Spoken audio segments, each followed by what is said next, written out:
Once upon a time, before arenas roared his name, there was just a big kid sitting alone at lunch. His name was Rocky, not The Rock. Not yet.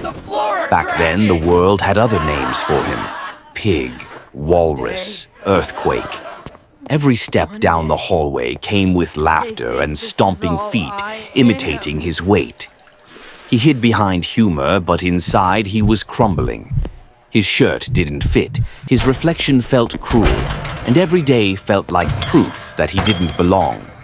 But late at night, lying in bed with his fists pressed against his ribs, he whispered a line he didn't yet understand. "This is not my final form." He held on to that sentence like a rope in the dark, not knowing where it led, only that he refused to let go. The breaking point came not from a punch, but from laughter.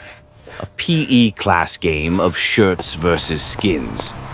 Forced to strip off his shirt, Rocky stood trembling as the room erupted in jokes and wail noises. Someone even grabbed his stomach and laughed. He smiled along, humiliation disguised as courage, then walked to the locker room mirror and stared at the boy staring back. What he saw wasn't weakness, it was potential, buried and silent. "They think this is all I am," he whispered. "I dare you to prove them wrong." Thanks. That moment became ignition. The next morning, he stepped into a dusty gym and picked up a barbell heavier than his confidence. It hurt, lungs on fire, muscles screaming. But it was his pain, chosen, controlled, transforming. He trained in silence. No applause, no motivation quotes, just sweat and repetition. He taped 3 rules to his wall. Show up, earn the pain, come back tomorrow. This is my time. Slowly, his reflection changed.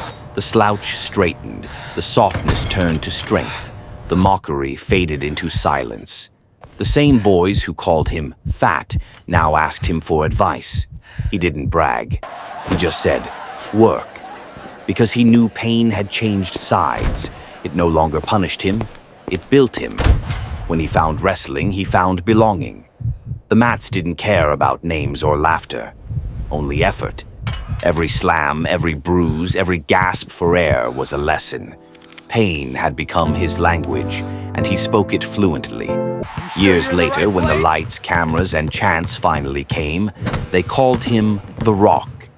But he carried that old kid inside him, not as shame, but as proof. You've been working, huh? Every day. Proof that pain was never the enemy, just the teacher. Proof that you can turn every insult into iron. No pain, no gain, wasn't about lifting weights. It was about lifting yourself out of who you were told to be. He learned that you don't destroy the hurt, you build from it. You rise, scarred but unbreakable, into a version of yourself the world can't deny. Explanation. A bullied boy takes ownership of his pain, transforms it into power, and shows that real strength isn't born from comfort. It's carved through struggle.